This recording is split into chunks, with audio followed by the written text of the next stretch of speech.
My name is Susan Scott Jagalko, and it is my privilege to serve as your worship associate today. Our minister, the Reverend Kent Doss, is not in the pulpit this morning, but returns next Sunday. Today, we are pleased to have the Reverend Jonipher Kwong, whom I remember speaking at Tapestry quite a few years ago, and happy to see him again.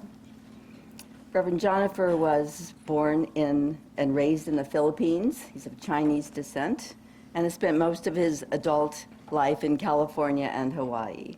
He values his pluralistic ecumenical upbringing, including United Methodist, Episcopalian, Calvary Church, Chinese Mennonite, and the Honolulu Mindfulness Community, a Sangha influenced by Zen Buddhist monk Thich Nhat Hanh. He graduated from the University of California in Santa Barbara with film studies and obtained his Master's of Divinity and Doctor of Ministry from Claremont School of Theology. He recently served as the minister of the First Unitarian Church of Honolulu, where former President, Barack Obama attended Sunday school as a child. Currently, Reverend Jonipher is the Congregational Life Staff member for the Pacific Western region of the Unitarian Universalist Association and a program leader for the College of Social Justice. He resides in San Pedro with his husband of 18 years and their 10-year-old cat.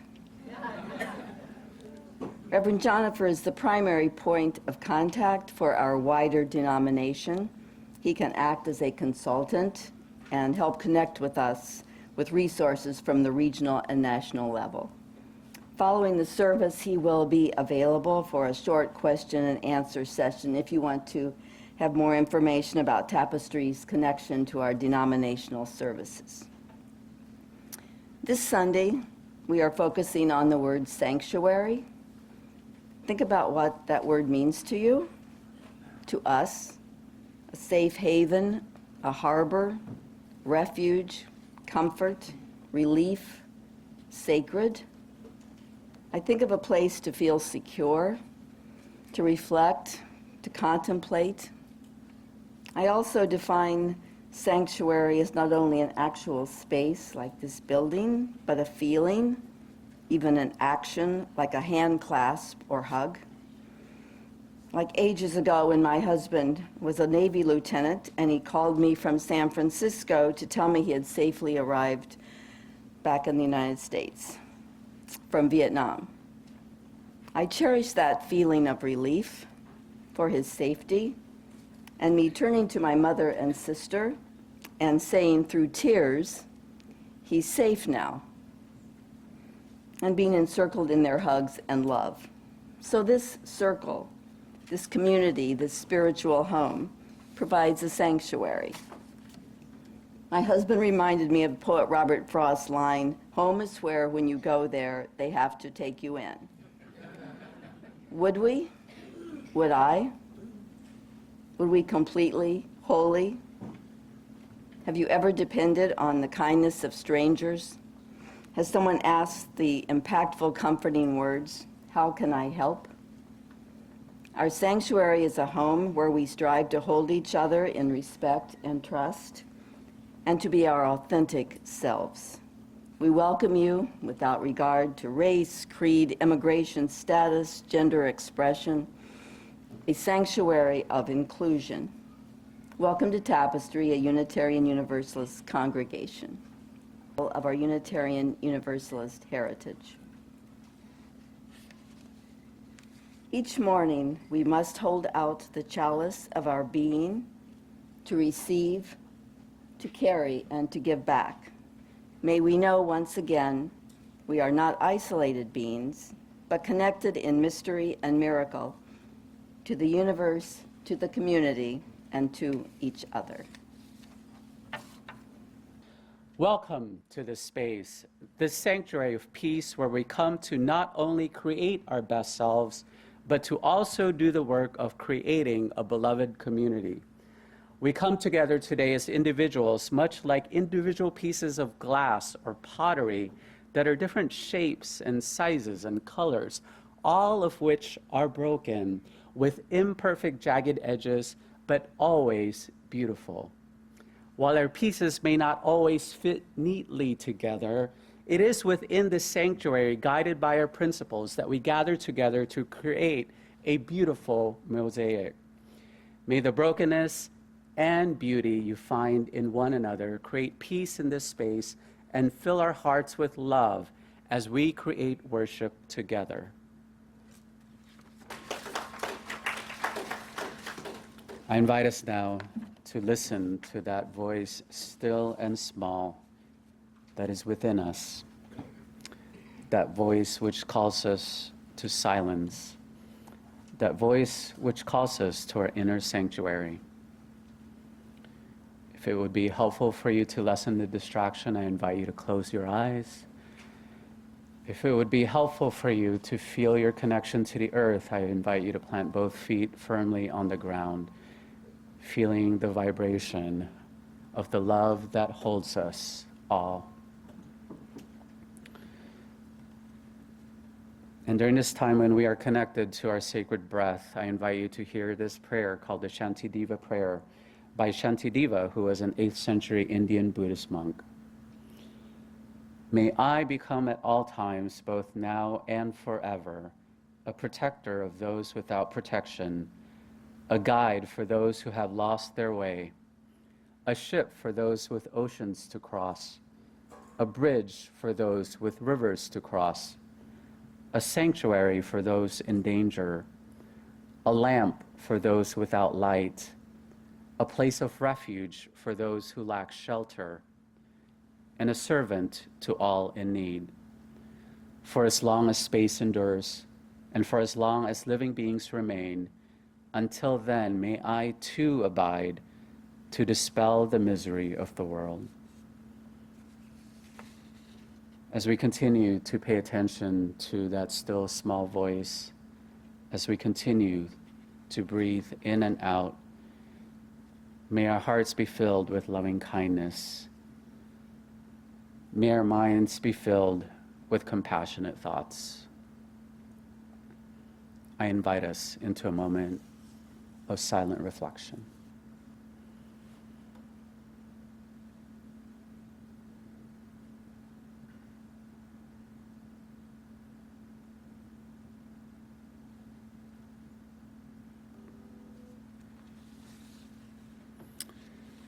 I know for the past month, you've been talking a lot about the concept of liberation, liberation from institutionalized racism, or liberation from the cult of individuality, or even liberation from technology. And I bet many of you, when you heard that sermon, went through some sort of withdrawal afterwards, right?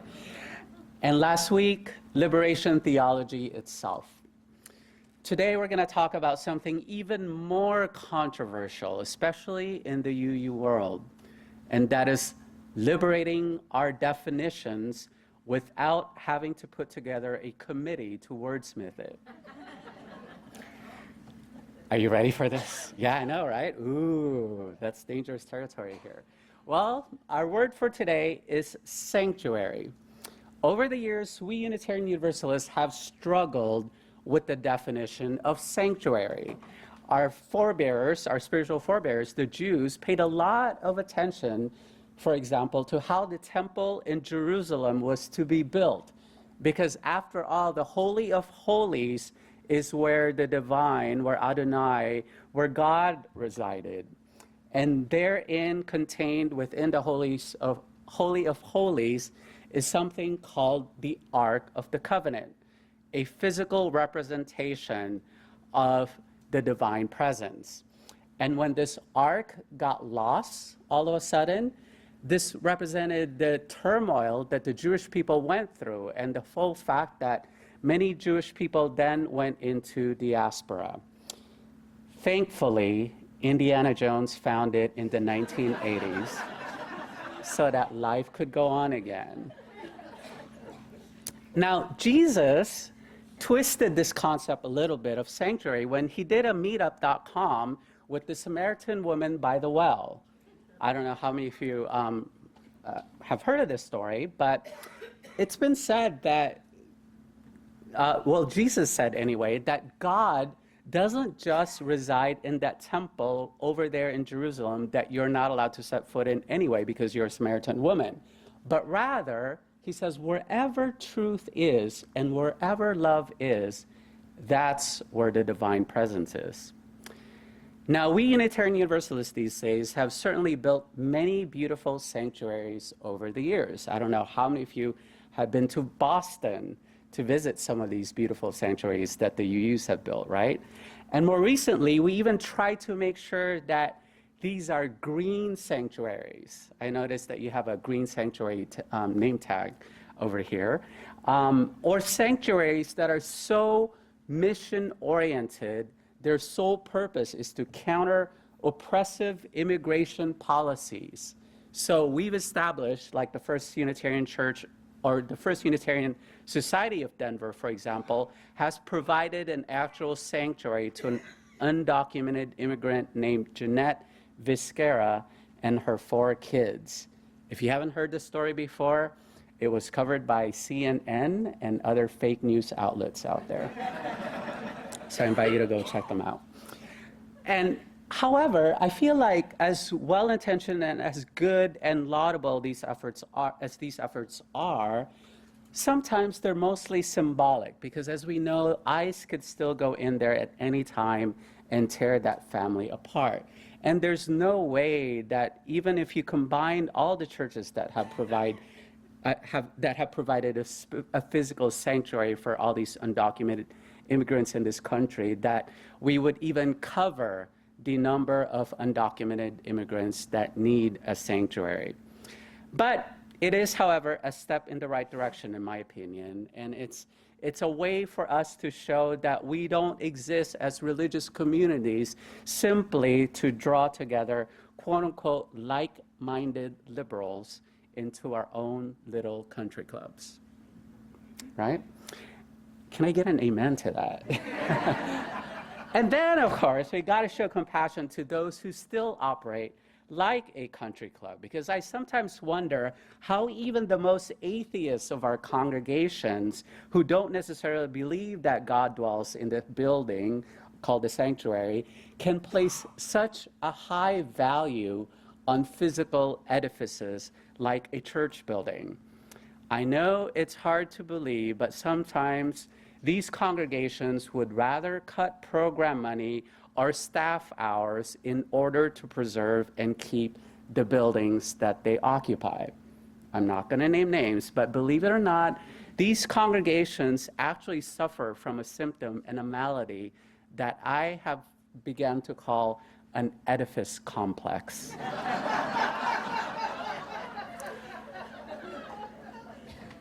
My siblings in faith, I have great news for you. I want you to be healed from the edifice complex. I want to talk to you today about liberating yourself from that prognosis. I know perhaps there's been some anxiety in this congregation with the news of the recent move or the upcoming move, I should say, that Lynn has worked so hard to make sure that you all are kept abreast of, and she tried to be as transparent about it as possible, and even setting up private tours of your new building, right? So there might be some anxiety around that because some of you have probably grown to love this place and many of the rituals that have taken place here, including weddings and memorial services. So fear not, sanctuary can be redefined. So I'm going to propose a working definition for you here this morning. What if sanctuary is defined as a safe and sacred space for those who are weary? That sanctuary is a spiritual home to resistors of oppression, a place where love thrives despite a challenging environment where deplorables rule the world. And it seems like these days it's a rotating deplorable cabinet, right? I can't even keep track anymore. How could we make that definition of sanctuary come alive? Well, this morning I have 3 examples for you to play with. The first one is the example of a place called Boston Sanctuary. And so the song that you heard played this morning during the prelude was actually, and a song that I believe they're going to be singing during the offertory, right? The trio is going to be singing that. Is called, that song is called Sanctuary. So the lyrics go, make us aware that we are a sanctuary, each made holy and love right through. And with thanksgiving, make us a living sanctuary anew. Don't worry, I won't sing it for you because they'll do a much better job of doing that later on. But this is where that song comes from. And if you haven't heard of Boston Sanctuary, they're called a vibrant worship and real connection for seekers of all kinds. And this is what it says on their website about who they are. They say by vibrant worship, they mean worship that's heart-centered, spirit-filled, down to earth, and wicked smart. Connection that encourages us to respond more fully to the call of love. We worship to reconnect to the sacred, experience the wonder of our interbeing, and encounter and grow in a love beyond our knowing. We envision a growing community of connection where we walk with and care for one another in hard times and in celebrations, encourage one another to spiritual growth, and work together for transformative social change that reflects our progressive values. We hope to reconnect to the sanctuaries that we each are, and together create a safe, sacred, and life-giving community, a sanctuary to all who hunger for such a spiritual home. The sanctuary welcomes people of all beliefs, ages, abilities, classes, cultures, races, and ethnicities, sexual orientations, and gendered identities and expressions. Bring your whole self. Isn't that a lovely definition of sanctuary? And wouldn't it be wonderful if we could somehow replicate this, you know? So those of you who don't know, this group, Boston Sanctuary, is actually a group that's sponsored by 2 brick-and-mortar congregations because they have decided that there's a need to provide such a sanctuary in a place like Boston. What if one were to be figured out here in the West Coast? That's my greatest fantasy, is to just not have a place that's wicked smart, right? That's a very Massachusetts, New England, Bostonian way to look at it. But what if it were hella cool, like totally gnarly, and awesome, dude?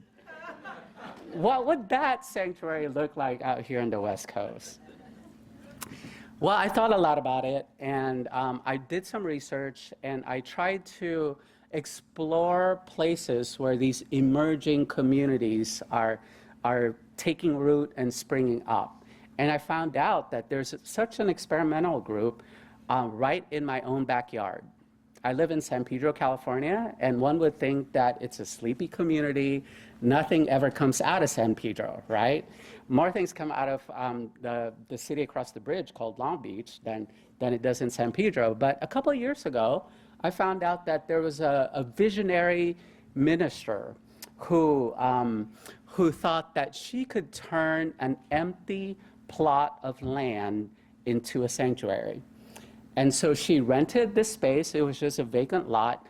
And she decided to put some compost in there and put some usable soil in there, and then started planting some seeds called Swiss chards she started out with. And then it grew to become planting broccoli and onions and other fruits and vegetables and flowers in this garden. And she decided that worship shouldn't just be an hour each Sunday. So worship actually got extended to 3 hours. But this isn't like the kind of worship that the Baptist has, where the preacher goes on and on and on for 2 or 3 hours, right? But rather, the first hour of worship actually involved tending to the garden, watering it, harvesting the crops that they have been able to grow in the garden. And then they have worship from 4 to 5. And this is basically church in a box. So every element is brought into the garden every week, and they have worship right then and there. Rain or shine, they have worship out in this garden. And then from 5 to 6, they have what's known as a community dinner, where everybody shares from their food. And sometimes the salads or whatnot are grown from the garden and harvested from there as well. No matter what people have to bring, or sometimes they even bring in people who are temporarily houseless, who to participate in the joint dinner celebration together. So that's their idea of worship, that it's a more well-rounded way of being together. And the whole slogan for the Garden Church, as it's called, is that people are there to feed and to be fed. To feed and to be fed. And the whole idea, again, is that there is enough for everyone. And that's, in fact, one of the songs that they usually sing every Sunday. And in addition to that, realizing that worship doesn't just take place one day a week, but theological discussions and the ways in which they grow their spiritual lives ought to take place every day of the week. So on Thursdays, right after the farmers market in San Pedro, they have what's called Theological Thursdays. And instead of, however, discussing theology in an RE classroom or in a closed environment, they meet at a place called Whale and Ale. Because as we know, theological discussions go much deeper when you're sipping a cup of beer, right?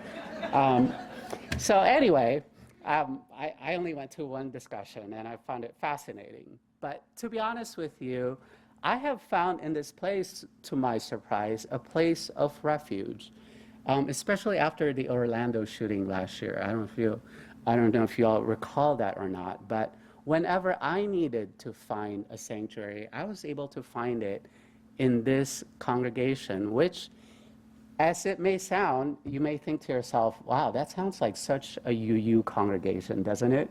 In fact, the minister, when she was recording her video, was talking about how she was doing this because we're all part of the interdependent web of life, and I'm going to her, sister, you know, you need to come out as a Unitarian Universalist already. Quit being in the closet about it.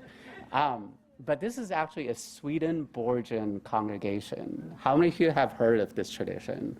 Only a couple of you. Ever heard of Johnny Appleseed? Ever heard of a woman by the name of Helen Keller? Very prominent Swedenborgians, believe it or not. So they're part of the progressive church movement. And so that's the second example. The third example actually happened very recently when I was involved. For a very brief period of time, I experimented with giving ride shares. And I'm not gonna tell you the name of the company that I work for, but a hint is that it's not the one whose CEO recently resigned amidst several controversies, all right? But what I found is that I could actually never take my hat off as a minister, no matter where I go. That each and every single ride experience turned into a pastoral care and counseling session, whether I recognize it or not. For example, I've had people, including this one woman that I gave a ride to here in Orange County, who was in her 30s, her early 30s, who was sharing with me that her husband just died a year ago. And as if that wasn't tragic enough to have a young husband die, right, or a young partner die at that age, but he died because he committed suicide. And she was going through such grief because I can't even imagine what it feels like to find your husband dead on your bedroom floor, you know, and didn't even leave a suicide note or anything like that. But apparently he had been struggling with substance abuse, and she had nowhere else to turn with her grief except her congregation, her church. And she was being very apologetic in terms of, I know that this is a small-sized congregation because she actually grew up in a mega church here in Orange County. And she was saying that the small congregation only had, and I was waiting for it to find out how small that congregation really was. She said, we only have 200 members. And I'm like, girl, that is small. Might as well be a small group ministry. What are you talking about? But anyway, but she was saying that in this small congregation, however, she found a place where people gathered together to bring her casseroles and to cook for her and to shower their love upon her. And that was the reason why she was never going to leave that church ever, because that group of people cared for her in that deep way. And I thought to myself, what a great vision for what a sanctuary could be. And then I think of another instance where I gave a ride to this young man who recently came out to his very conservative Catholic family.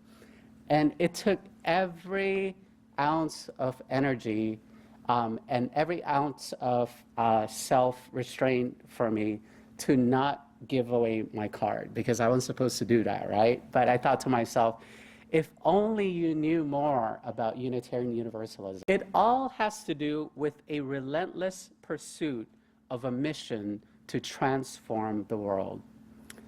Here's the thing, we can't afford to do church as usual anymore. We need living and liberating sanctuaries these days that are called out to the world we live in, not expecting people to come to us because of our clever sales pitch or what have you. To be a liberating sanctuary today means banding together with our interfaith partners, building bridges of understanding and collaboration that may even lead to sharing space together in some creative way. To be a liberating sanctuary means not attaching ourselves to a specific